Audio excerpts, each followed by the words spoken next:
तो उन्होंने उस कन्या का भोग नहीं किया, उस सुंदर कन्या के पैरों में अपना माथा रख दिया, प्रणाम किया।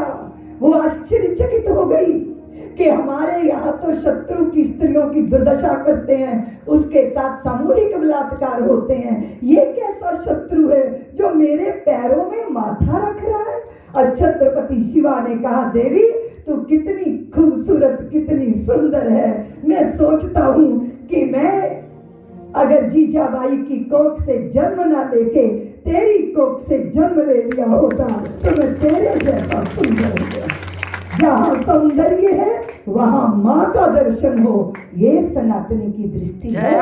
स्वामी विवेकानंद गए थे इटली और वहाँ की एक स्त्री ने कहा, विवेकानंद आप कितने खूबसूरत हैं, कितने बुद्धिमान है, और मैं भी बड़ी खूबसूरत हूँ। अगर आप मेरा हाथ थाम लो तो मैं वचन देती हूँ आप जैसा पुत्र पैदा कर दूंगी।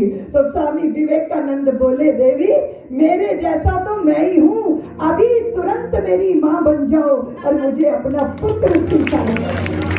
ये सनातनी की दृष्टि है। लोग कहते हैं सनातनियों को नशा नहीं चाहिए। मैंने कहा हम तो रोज पीते हैं, लेकिन अंगूरों की डली नहीं पीते। जाम पर जाम पीने से क्या फायदा, रात को भी सुबह को उतर जाएगी। अपने मोहन से ऐसी तू नजर मिला, सारी उम्र नशे में गुजर जाए। हमें नशा करना आता है, हम पीते हैं पर पीकर बेहोश नहीं होते, बाहोश होते हैं। तो उसने कहा कि तुम मूर्ति में ही अपना भगवान देखते हो। नहीं नहीं, भारत के एक संत हुए नामदेव रोटी बना के रखते जा रहे थे, एक कुत्ता रोटी उठा के, हमने कहा हम धर्म परिवर्तित इसलिए नहीं करते कि धर्म तो एक ही है और वो सनातन है। किसको बदलेंगे, किसको बदलेंगे? नाम बदल दिया, भेष बदल दिया, नहीं नहीं, हम इस पे भरोसा नहीं करते।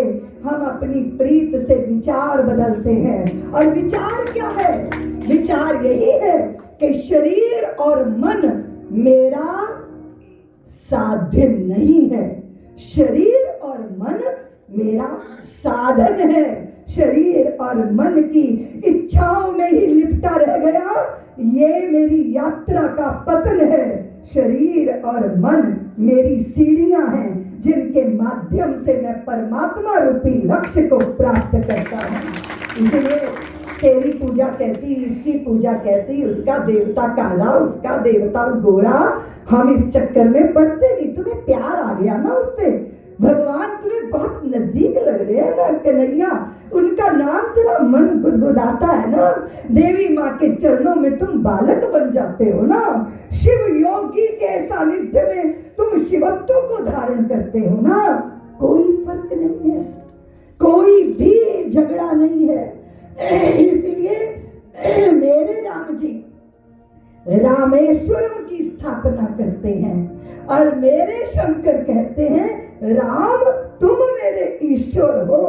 कौन भेद, कहाँ भेद? हम योगेश्वर और योगेश्वर का मिलन देखते हैं, हम शिव और राम का मिलन देखते हैं। अरे हम तो त्रिदेवों को प्रार्थना करते देखते हैं कि भगवती इन राक्षसों से हम पार नहीं पा रहे, इसलिए तू आ जा।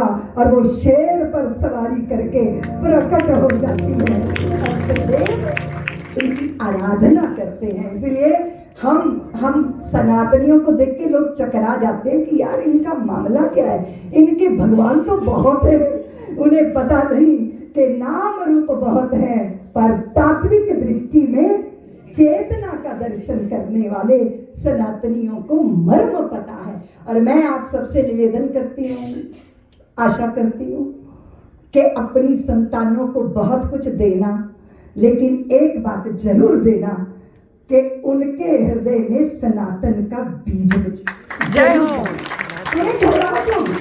तुम्हें लगेगा बच्चों को कोई रुचि नहीं है दीदी माँ, लेकिन बच्चों के सुपरस्टार उसके माँ बाप होते हैं, वो जो कर रहे होते हैं उनके अंदर संस्कार आ जाता है। और जब उनकी उम्र तेरी उम्र की जितनी हो जाएगी, उनके अंदर से सनातन स्वतः बोलने लग जाएगा, क्योंकि उनको उस भूख के कारण आकर्षित तात्विक दृष्टि से होना ही पड़ेगा। तो माँ पिता क्या देते हैं, क्या देते हैं?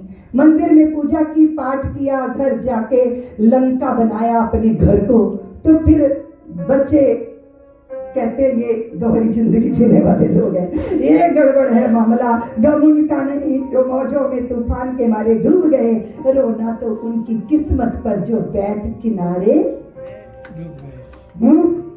किनारे पे बैठा कर डूब जाएगा। हाँ?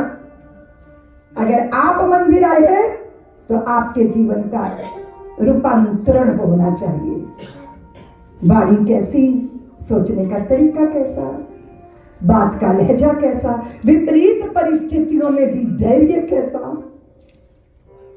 आपके राम जी को तो यदास सिंहासन मिल रहा था, पर उनको वनवास की घोषणा हो गई तो क्या रोए, क्या छाती पीटी? ऐसे निकल गए जैसे छोटा हाथी जंजीरों से बंधा हो और जंजीरों को खोल दिया जाए, और वो आनंद से भरकर भागे। रामचरितमानस पढ़ा पर राम को न गुना।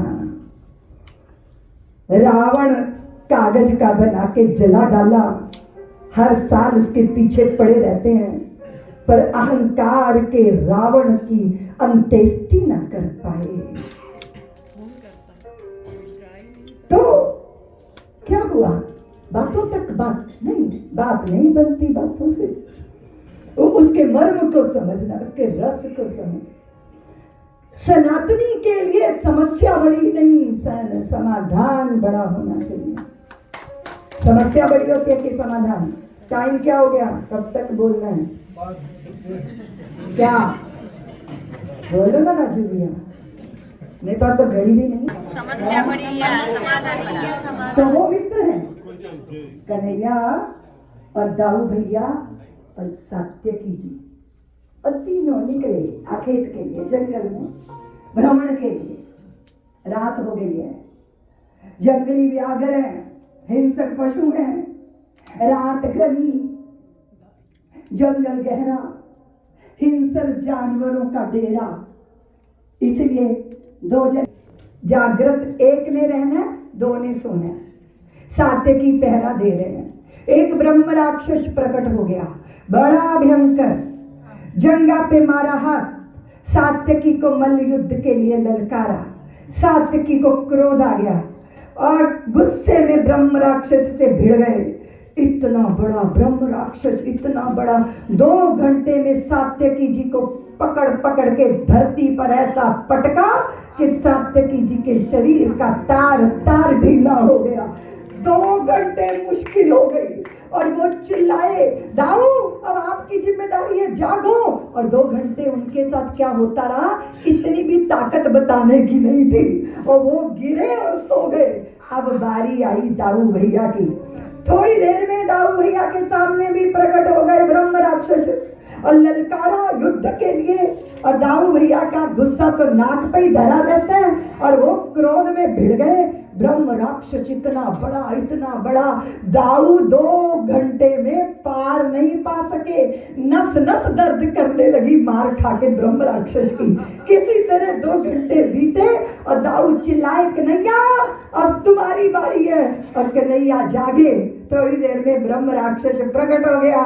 क्यों कन्हैया, बड़ा दूध मक्खन दही खाया है, आओ जरा 2 हाथ करे। कन्हैया ने देखा, अच्छा ये महर्षि है। बोले ऐसा है, ये 2 लोग सोए हैं, इनकी नींद डिस्टर्ब हो जाएगी, यहाँ कहाँ युद्ध करेंगे, जरा अलग चल के करते हैं मल्ल युद्ध, आपकी इच्छा जरूर पूरी करेंगे। और ब्रह्म राक्षस के कंधे पे रखा हाथ और बोले, क्यों ब्रह्म राक्षस, अकेले डोल रहे हो या ब्याह भी कर लिया है? कुछ बाल बच्चे पैदा हुए कि नहीं? और ये तो बताओ, कौन से वृक्ष पे चढ़े रहते हो?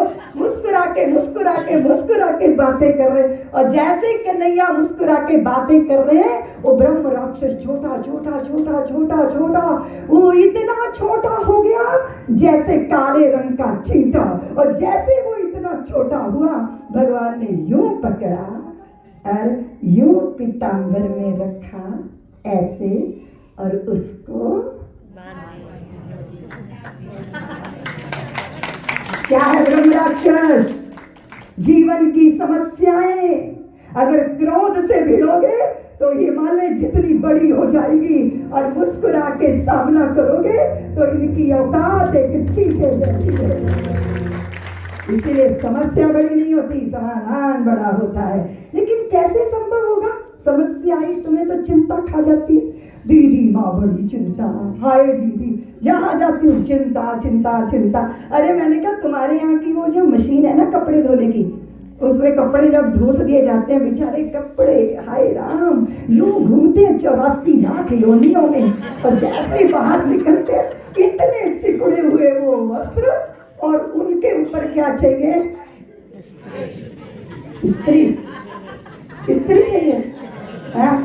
देखो डर गई, स्त्री बड़ी गर्म होती है।